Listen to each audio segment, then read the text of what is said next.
स्वागत है आपका मेरे चैनल पर। ये महत्वपूर्ण बात आज के युवाओं को जानना बहुत जरूरी है। दोस्तों, विचार व्यक्तित्व की जननी है। जो आप सोचते हैं वह बन जाते हैं। भारतीय धर्मनिरपेक्षता के आचरण ने अपने निहित दोषों के बावजूद देश को अन्य पड़ोसी देशों से अलग स्वरूप प्रदान किया है। भारत विश्व का तीसरा सबसे बड़ा मुस्लिम आबादी वाला देश है। अभूतपूर्व विविधता के बीच लोकतंत्र को सशक्त बनाए रखने की भारत की क्षमता विश्व की उन उन्नत औद्योगिक अर्थव्यवस्थाओं तक के लिए उदाहरण पेश कर सकती है, जो पारंपरिक एकल सांस्कृतिक राष्ट्र की तरह संचालित किए जाते रहे हैं। भारत के धर्मनिरपेक्ष आदर्शों की जड़ें उसके संविधान में है और भारतीय जनता द्वारा संचारित है। भारतीय धर्मनिरपेक्षता ने अपनी अपूर्णता में भी सदैव सर्वधर्म संभाव, जिसका अर्थ है कि सभी धर्म एक ही लक्ष्य की ओर ले जाते हैं, पर बल दिया है, जहां सभी धर्मों के प्रति एक समान सम्मान का भाव निहित है। स्वामी विवेकानंद का जन्म 12 जनवरी 1863 में हुआ था। इनके बचपन का नाम नरेंद्र नाथ दत्त था और इनके गुरु का नाम रामकृष्ण परमहंस था। अपने गुरु के नाम पर विवेकानंद ने रामकृष्ण मिशन तथा रामकृष्ण मठ की स्थापना की। विश्व में भारतीय दर्शन, विशेषकर वेदांत और योग को प्रसारित करने में विवेकानंद की महत्वपूर्ण भूमिका है। साथ ही ब्रिटिश भारत के दौरान राष्ट्रवाद को अध्यात्म से जोड़ने में इनकी भूमिका महत्वपूर्ण मानी जाती है। इसके अतिरिक्त विवेकानंद ने जातिवाद, शिक्षा, राष्ट्रवाद, धर्मनिरपेक्षतावाद, मानवतावाद पर अपने विचार प्रस्तुत किए हैं। विवेकानंद की शिक्षाओं पर उपनिषद, गीता के दर्शन, बुद्ध एवं ईसा मसीह के उपदेशों का प्रभाव है। उन्होंने वर्ष 1893 में शिकागो विश्व धर्म सम्मेलन में वैश्विक ख्याति अर्जित की तथा इसके माध्यम से ही भारतीय वैश्विक स्तर पर प्रचार प्रसार हुआ। शिकागो में दिए गए उनके भाषण 1893 से एक अभियान की शुरुआत हुई, जो सुधार के उद्देश्य से भारत की 1000 साल का परंपरा की व्याख्या करता है। और इसके उपरांत उन्होंने न्यूयॉर्क में लगभग 2 वर्ष व्यतीत किए, जहां वर्ष 1894 में पहली वेदांत सोसाइटी की स्थापना की। उन्होंने पूरे यूरोप का व्यापक भ्रमण किया तथा मैक्स मूलर और पॉल डूसन जैसे प्रच्छवादियों, इंडोलॉजिस्ट्स से संवाद किया। उन्होंने भारत में अपने सुधारवादी अभियान के आरंभ से पहले निकोला टेस्ला जैसे प्रख्यात वैज्ञानिकों के साथ तर्क वितर्क भी किए। धर्मनिरपेक्षता पर विचारक विवेकानंद का विचार है कि सभी धर्म एक ही लक्ष्य की ओर ले जाते हैं, जो उनके आध्यात्मिक गुरु श्री रामकृष्ण परमहंस के आध्यात्मिक प्रयोगों पर आधारित है। परमहंस रहस्यवाद के इतिहास में अद्वितीय स्थान रखते हैं, जिनके आध्यात्मिक अभ्यासों में ये विश्वास निहित है कि सगुण और निर्गुण की अवधारणा के साथ ही ईसाईयत और इस्लाम के आध्यात्मिक अभ्यास आदि सभी एक ही बोध या जागृति की ओर ले जाते हैं। शिकागो के अपने प्रवास के दौरान स्वामी विवेकानंद ने 3 महत्वपूर्ण पहलुओं पर बल दिया। पहला, उन्होंने कहा कि भारतीय परंपरा न केवल सहिष्णुता बल्कि सभी धर्मों को सत्य के रूप में स्वीकार करने में विश्वास रखती है। दूसरा, उन्होंने स्पष्ट और मुखर शब्दों में इस बात पर बल दिया कि बौद्ध धर्म के बिना हिंदू धर्म और हिंदू धर्म के बिना बौद्ध धर्म अपूर्ण है।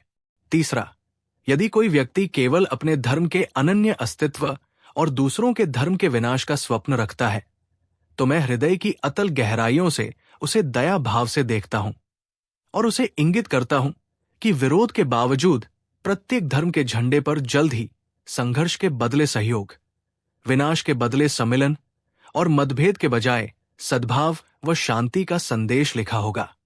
धर्म और तर्क संगतता भारत के अतीत के संबंध में विवेकानंद की व्याख्या तार्किक थी और यही कारण रहा कि जब वे पश्चिम से वापस लौटे तो उनके साथ बड़ी संख्या में उनके अमेरिकी और यूरोपीय अनुयायी भी आए। वर्ष 1897 में रामकृष्ण मिशन की स्थापना की उनकी परियोजना में उन्हें इन अनुयायियों का सहयोग और समर्थन मिला। स्वामी विवेकानंद ने बल दिया कि पश्चिम की भौतिक और आधुनिक संस्कृति की ओर भारतीय आध्यात्मिकता का प्रसार करना चाहिए, जबकि वे भारत के वैज्ञानिक आधुनिकीकरण के पक्ष में भी मजबूती से खड़े हुए। उन्होंने जगदीश चंद्र बोस की वैज्ञानिक परियोजनाओं का भी समर्थन किया। स्वामी विवेकानंद ने आयरिश शिक्षिका मार्गरेट नोबल, जिन्हें उन्होंने सिस्टर निवेदिता का नाम दिया, को भारत आमंत्रित किया ताकि वे भारतीय महिलाओं की स्थिति में सुधार लाने में सहयोग कर सकें। स्वामी विवेकानंद ने ही जमशेदजी टाटा को भारतीय विज्ञान संस्थान, इंडियन इंस्टीट्यूट ऑफ साइंस और Tata iron and steel company की स्थापना के लिए प्रेरित किया था।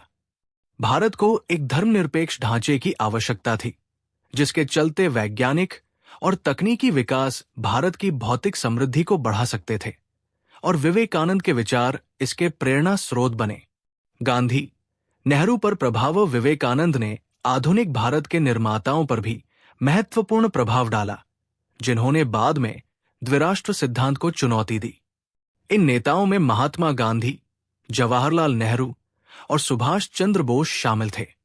महात्मा गांधी द्वारा सामाजिक रूप से शोषित लोगों को हरिजन शब्द से संबोधित किए जाने के वर्षों पहले ही स्वामी विवेकानंद ने दरिद्र नारायण शब्द का प्रयोग किया था, जिसका आशय था कि गरीबों की सेवा ही ईश्वर की सेवा है। वस्तुतः महात्मा गांधी ने यह स्वीकार भी किया था कि भारत के प्रति उनका प्रेम विवेकानंद को पढ़ने के बाद 1000 गुना बढ़ गया।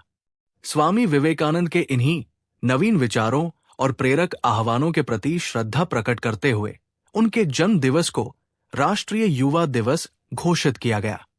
राष्ट्रवाद आधुनिक काल में पश्चिमी विश्व में राष्ट्रवाद की अवधारणा का विकास हुआ, लेकिन स्वामी विवेकानंद का राष्ट्रवाद प्रमुख रूप से भारतीय अध्यात्म एवं नैतिकता से संबद्ध है। भारतीय संस्कृति के प्रमुख घटक मानववाद एवं सार्वभौमिकतावाद विवेकानंद के राष्ट्रवाद की आधारशिला माने जा सकते हैं। पश्चिमी राष्ट्रवाद के विपरीत विवेकानंद का राष्ट्रवाद भारतीय धर्म पर आधारित है, जो भारतीय लोगों का जीवन रस है। उनके लेखों और उद्धरणों से ये इंगित होता है कि भारत माता एकमात्र देवी है, जिनकी प्रार्थना देश के सभी लोगों को सहृदय से करनी चाहिए। वेदांत दर्शन उपनिषद पर आधारित है तथा इसमें उपनिषद की व्याख्या की गई है। वेदांत दर्शन में ब्रह्मा की अवधारणा पर बल दिया गया है, जो उपनिषद का केंद्रीय तत्व है। इसमें वेद को ज्ञान का परम स्रोत माना गया है, जिस पर प्रश्न खड़ा नहीं किया जा सकता। वेदांत में संसार से मुक्ति के लिए त्याग के स्थान पर ज्ञान के पथ को आवश्यक माना गया है, और ज्ञान का अंतिम उद्देश्य संसार से मुक्ति के माध्यम से मोक्ष की प्राप्ति है। वर्ष 1897 में विवेकानंद ने अपने गुरु रामकृष्ण परमहंस की मृत्यु के पश्चात रामकृष्ण मिशन की स्थापना की। इस मिशन ने भारत में शिक्षा और लोकोपकारी कार्यों जैसे आपदाओं में सहायता, चिकित्सा सुविधा, प्राथमिक और उच्च शिक्षा तथा जनजातियों के कल्याण पर बल दिया।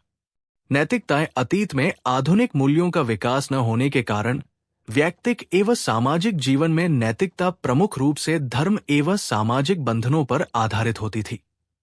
हालांकि ऐसी स्थिति वर्तमान में भी मौजूद है, लेकिन इसके साथ अन्य कारक भी नैतिकता के लिए प्रेरक का कार्य करते हैं। विवेकानंद ने आंतरिक शुद्धता एवं आत्मा की एकता के सिद्धांत पर आधारित नैतिकता की नवीन अवधारणा प्रस्तुत की। विवेकानंद के अनुसार नैतिकता और कुछ नहीं बल्कि व्यक्ति को एक अच्छा नागरिक बनाने में सहायता करने वाली नियम संहिता है। मानव नैसर्गिक रूप से ही नैतिक होता है। व्यक्ति को नैतिकता के मूल्यों को अवश्य अपनाना चाहिए। आत्मा की एकता पर बल देकर विवेकानंद ने सभी मनुष्यों के मध्य सहृदयता एवं करुणा की भावना के प्रसार का प्रयास किया है।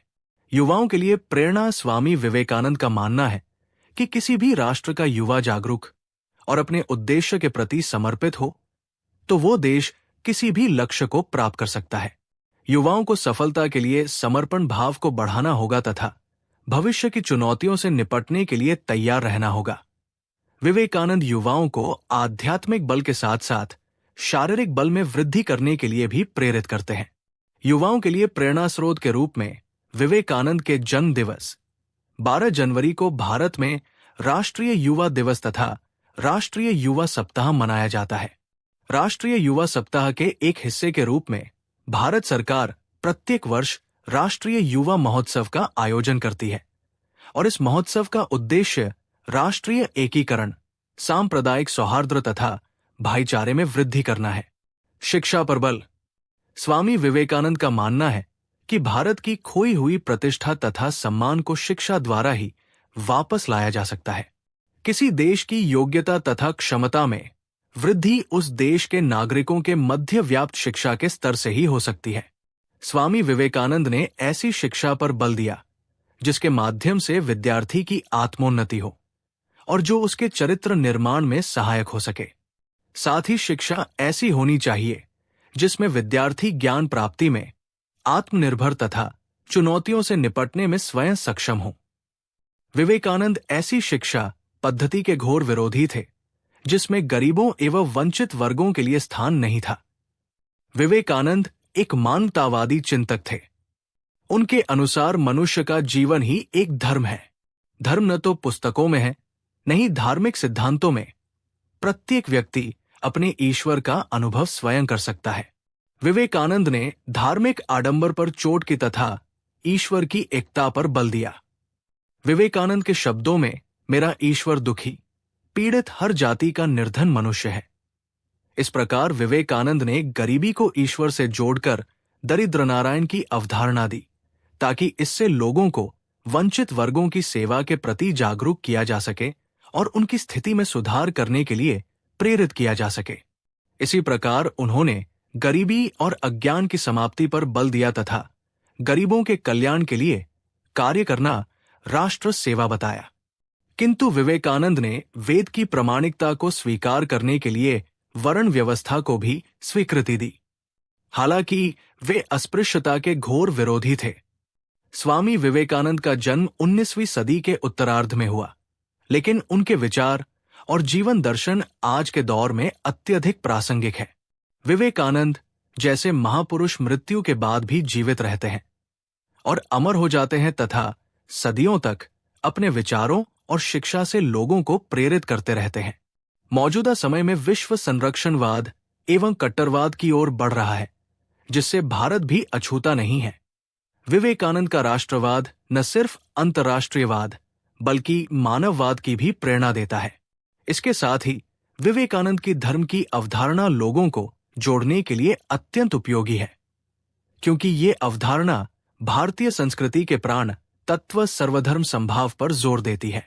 यदि विश्व सर्वधर्म संभाव का अनुकरण करे तो विश्व की 2/3 समस्याओं और हिंसा को रोका जा सकता है।